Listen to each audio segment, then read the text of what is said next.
সম্মান আর মর্যাদা আল্লাহ রাব্বুল আলামিন এমন ভাবে পেশ করলেন, তার মর্যাদা এত বেশি, নবীর মর্যাদা এত বেশি। মুহাম্মদ সাল্লাল্লাহু আলাইহি ওয়াসাল্লাম যদি উম্মতের কোনো ব্যাপারে যদি বলেন হ্যাঁ, অমনি উম্মতের জন্য তা হালাল হয়ে যায়। সুবহানাল্লাহ। কি আছে এমন যে তার মুখের কথা নেই, কোন পরামর্শের ধার ধারে না, মুখের কথাটা কি? হাই রাসূল যদি বলেন হ্যাঁ, উম্মতের জন্য কি হয়? হালাল। রাসূল বলছেন না, উম্মতের জন্য কি হয়ে গেল? হারাম হয়ে গেল। সুবহানাল্লাহ। এটা হচ্ছে আল্লাহ তার রাসূলকে লেজিসলেটিভ পাওয়ার, আইন তৈরি করার অধিকার আল্লাহ তার হাবিবকে দিয়েছেন। রাসূল ছিলেন শারে, শরীয়ত প্রণেতা। হালাল হারামের সীমারেখা কোরআনে যা আছে এতগুলি শেষ নয়। হালাল হারামের সীমারেখা রাসূল পাককে প্রদান করার জন্য, নির্ধারণ করার জন্য আল্লাহ পাক তাকে পারমিশন দিয়েছেন, পাওয়ার দিয়েছেন। ওয়ামা আতাকুমুর রাসূলু ফাখুযুহু ওয়ামা নাহাকুম আনহু ফান্তাহু। এই আয়াত দিয়ে প্রমাণিত হয় রাসূল তোমাদের জন্য যা দেন তা গ্রহণ করো, যা নিষেধ করেন তার থেকে বিরত থাকো, ফিরে থাকো। রাসূল পাক সাল্লাল্লাহু আলাইহি ওয়াসাল্লামের ইজ্জত সম্মান এভাবে আল্লাহ দান করলেন। হ্যাঁ বললে হালাল হয়ে যায়, না বললে হারাম হয়ে যায়। রাসূলের মর্যাদা এত বেশি, তিনি যদি পথ চলেন, পা উঁচু করলে আরশ আজিম পর্যন্ত চলে যান। তিনি যদি আল্লাহর দরবারে মুনাজাত করেন, মুনাজাত করতে দেরি আছে, কবুল হতে দেরি নাই। হাত তোলা লাগে না, হাত তোলা লাগে না। আমরা যে হাত তুলে মুনাজাত করি, রাসূল সাল্লাল্লাহু আলাইহি ওয়াসাল্লাম হাত তুলেছেন, আবার অনেক সময় হাত তোলেন। কোন সময় হাত, হাদিস শরীফে এসেছে এভাবে হাত উঁচু করেছেন আকাশের দিকে। হাদিস শরীফে এসেছে বগলের সাদা চামড়া দেখা গিয়েছে, এভাবে আল্লাহর কাছে দুহাত তুলে, দুহাত প্রসারিত করে আল্লাহর কাছে কামনা করেছেন। এমন সত্তা, মনে এরাদা করতে দেরি, কবুল হতে দেরি নেই। হাদিস শরীফে এসেছে হযরত আবু হুরায়রা রাদিয়াল্লাহু তাআলা আনহু একবার রাসূল করিম সাল্লাল্লাহু আলাইহি ওয়াসাল্লামের দরবারে কাঁদতেছিলেন। হুজুর জিজ্ঞেস করলেন, আবু হুরায়রা তুমি কাঁদো কেন? হুজুর হযরত আবু হুরায়রা বলেন, হুজুর আমার মা আমাকে মেরেছে, আমি সেই জন্য কাঁদতেছি। হুজুর বলেন, মা তোমাকে মারলো কেন? কোনো বেয়াদবি করেছো নাকি? তিনি বললেন, না কোনো বেয়াদবি করি নাই, তবে মারলো কেন? হযরত আবু হুরায়রা বলেন, হুজুর আমার মা হচ্ছেন মুশরিকা, আমার মা কাফের। আমি অনেক রাত হয়েছিল বাড়ি ফিরতে, আমার মা জিজ্ঞেস করলো এত রাত কোথায় ছিলি? আমি বললাম, মা তাম পৃথিবী যে কদম মোবারক চুমতে পারলে নিজেকে ধন্য মনে করে, আমি সেই রাসূলের দরবারে ছিলাম, আসতে দেরি হয়ে গেছে।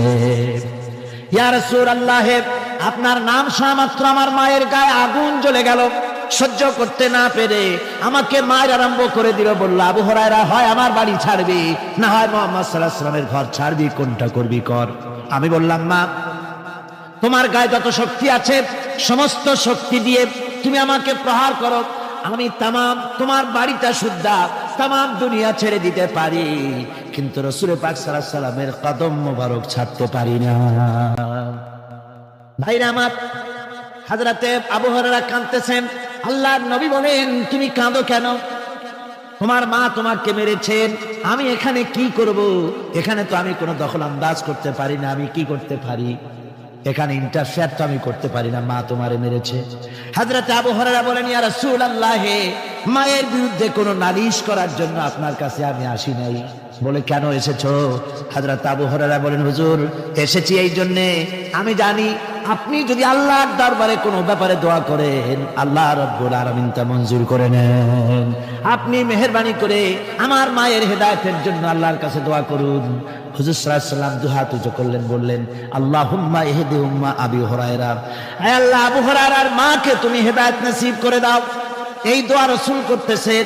হুজুরকে দোয়ার মধ্যে ফেলে রেখে আবু হুরায়রা দৌড় আরম্ভ করেছে বাড়ির দিকে। পেছন থেকে কয়েকজন সাহাবী তারা দৌড়ে গেল। আবু হুরায়রা দৌড়ায় কেন? এত ভদ্র মানুষ, কোন সময় কারোর সাথে রাগারাগি করে না, দৌড়ায় কেন? নিশ্চয়ই কোনো বিপদ বুঝি হয়ে গিয়েছে, পিছন থেকে জামা টেনে ধরেছে, কি হয়েছে, দৌড়াও কেন? হযরত আবু হুরায়রা বলেন, আমার জামা ছেড়ে দাও, আমাকে দৌড়াতে দাও। আমি দৌড়াইয়া বাড়ি পৌঁছে গিয়ে দেখতে চাই আমি আগে দৌড়ে বাড়িতে গেলাম না নবীজির দোয়া আমার আগে আমার বাড়ি পৌঁছে গেল, কোনটা হলো আমি সেটা দেখতে চাই। হযরত আবু হুরায়রা দৌড়াতে দৌড়াতে ঘরের কাছে গিয়ে নক করেছে, ভিতর থেকে আওয়াজ এলো, কে? কিছুক্ষণ পর মা আমার বেরোলেন, মাথার চুল দিয়ে পানি পড়তেছে, বুড়া মানুষ।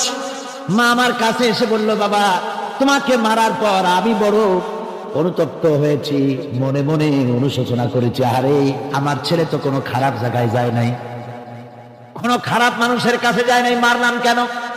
বড় অনুতপ্ত হয়ে গেছি আমি, এই অনুশোচনা করে আমি এইমাত্র গোসল করেছি, আমাকে নিয়ে চলো তুমি বিশ্ব নবী রাসূলুল্লাহর দরবারে। আমার ভাইরা, রাসূল পাক সাল্লাল্লাহু আলাইহি ওয়াসাল্লাম আল্লাহর নবী এমন এক মহান সত্তা ছিলেন যে তিনি দোয়া আল্লাহর দরবারে হাত উঁচু করতে দেরি আছে, কিন্তু দোয়া কবুল হতে দেরি নাই।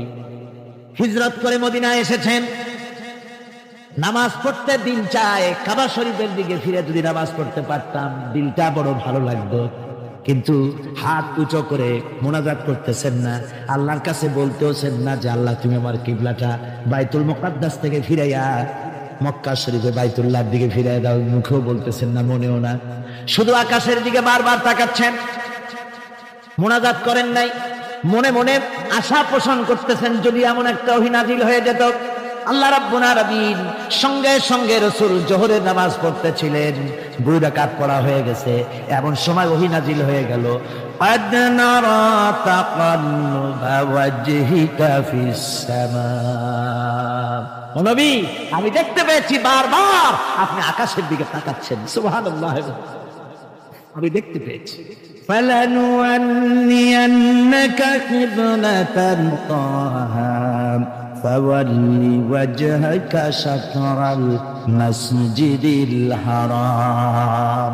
আর দেরি নাই, আপনার মনের আশা পুরো হয়ে গেছে, এক্ষুনি আপনার কিবলা পরিবর্তন করুন। হুজুর 2 রাকাত পড়েছিলেন বাইতুল মাকদাসের দিকে ফিরে, বাকি 2 রাকাত তিনি মক্কা শরীফের কাবা শরীফের দিকে ফিরলেন।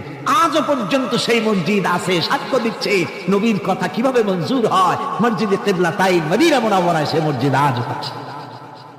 ভাইরা আমার, রাসূল পাক সাল্লাল্লাহু আলাইহি ওয়াসাল্লাম এত বড় মর্যাদা সম্পন্ন ব্যক্তিত্ব, মহান ব্যক্তিত্বের উম্মতের মধ্যে আল্লাহ আমাদের শামিল করেছেন।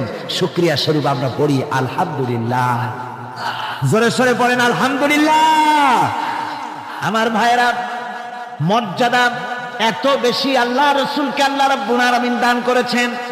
এই পৃথিবীতে কোন মানুষের সঙ্গে যদি আপনি বেয়াদবি করেন, তিনি আপনার বাপ হোক, তিনি আপনার মা হন, অথবা আপনার উস্তাদ হন, অথবা আপনার পীর হন, যে কেউ হোক না কেন, কারো সঙ্গে যদি কোনো বেয়াদবি হয়ে যায় তো শুধু একটা বেয়াদবি ছাড়া আর কিছুই না। কিন্তু নবীজির সঙ্গে যদি কেউ বেয়াদবি করে, সেটা শুধু বেয়াদবি থাকে না, কুফরি হয়ে যায়। কি হয়ে যায়? কুফরি হয়ে যায়।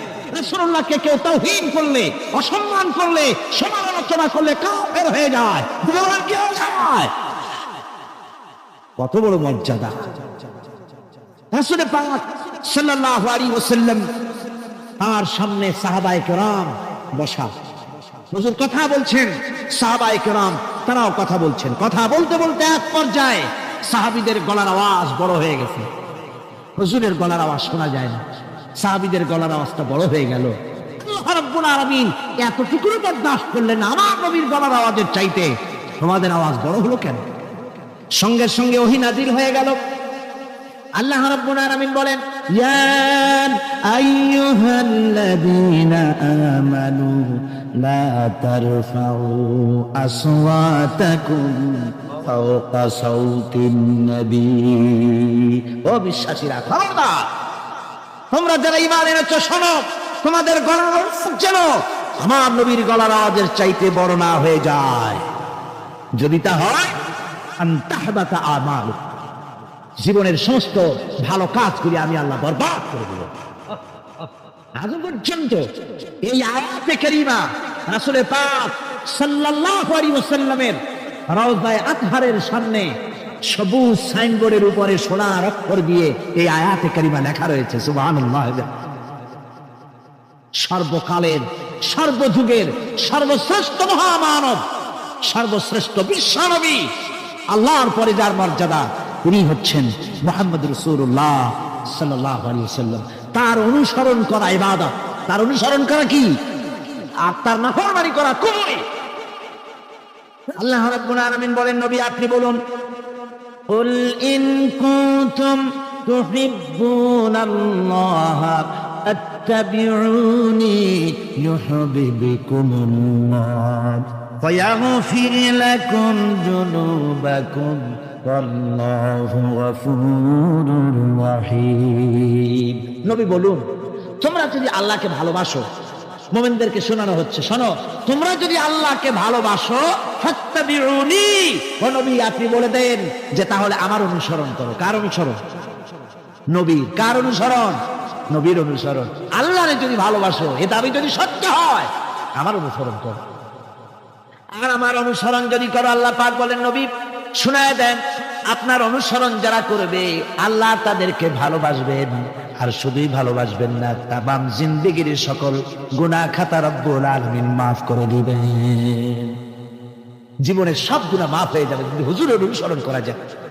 বিশ্বকবি, কবি সম্রাট আল্লামা ইকবাল রাহমাতুল্লাহ আলাইহি বলেছেন, কি মোহাম্মদ সে वफा तूने तो हम तेरे हैं, ये जहां चीज ही क्या लोह कलम तेरे हैं। মুহাম্মদ সাল্লাল্লাহু আলাইহি ওয়াসাল্লামের সঙ্গে মুহাব্বত করো, আকাশ আর জমিন তো দূরের কথা, লৌহ কলম পর্যন্ত আমি আল্লাহ তোমার জন্য করে দেব। তুমি মুহাম্মদের হয়ে যাও সাল্লাল্লাহু আলাইহি ওয়াসাল্লাম, তার অনুসরণ করো, তার অনুকরণ করো জীবনের সব ক্ষেত্রে। ভাইরা আমার, তিনি হচ্ছেন আদর্শ। ভালো করে শুনুন, এই পৃথিবীতে কোন পীর সাহেব, কোন খাজা বাবা, কোন মাওলানা সাহেব, তার অন্ধ অনুকরণ করা যাবে না। যাবে চোখ বুঝে, চোখ বুঝে, বিনা প্রশ্নে, বিনা তর্কে যার অনুসরণ করতে হবে তিনি হচ্ছেন মুহাম্মদ রাসূলুল্লাহ সাল্লাল্লাহু আলাইহি ওয়াসাল্লাম। বিনা প্রশ্নে। কোন পীর সাহেব বললেন সকালবেলায় 10,000 বার আল্লাহু আল্লাহু করো, আল্লাহ আল্লাহ আসতে হু জোরে, অথবা লা ইলাহা ইল্লাল্লাহ 500 বার জিকির করো, লা ইলাহা আসতে ইল্লাল্লাহ জোরে। আর ইল্লাল্লাহ কোন কোন মুরিদরা তো এত জোরে করে তাতে কলব থাকলেও পারে, গেলেও পারে। আপনি ওই পীর সাহেবের কথা মতো এই জিকির করবেন, আপনাকে দেখতে হবে রাসূলুল্লাহ সাল্লাল্লাহু আলাইহি ওয়াসাল্লাম এইরকম জিকির করেছেন কিনা। ঠিক কিনা বলেন? সাহাবায়ে কেরাম রিদওয়ানুল্লাহি তাআলা আলাইহিম আজমাইন তারা এরকম জিকির করেছেন কিনা। যদি রাসূল এরকম জিকির করে থাকেন, সাহাবায়ে কেরাম এরকম জিকির করে থাকেন, অবশ্যই সেই জিকির আমরা করব। ঠিক কিনা? অন্ধভাবে কাউকে গ্রহণ করব না। কেউ পাগড়ি বাঁধলো, পেছনটা 6 হাত লম্বা রাখলো, আমার পীর সাহেব, সেই জন্য আমি বুঝি আমিও 6 হাতের জায়গায় বরকতের জন্য 12 হাত একেবারে লম্বা করে টানতে টানতে আসবে রাস্তার উপর, এরকম করব না। জামাটা কেমন হবে, মোষটা কেমনে কাটবো, দাড়িটা কিভাবে রাখবো, টুপিটা কিভাবে লাগাবো, খানা কিভাবে খাবো, তারপরে কিভাবে কি করব আর না করব, সবটার মানদণ্ড হচ্ছেন কে? উসওয়া হাসানা। ওয়াকাদ কানা লাকুম ফি রাসূলিল্লাহি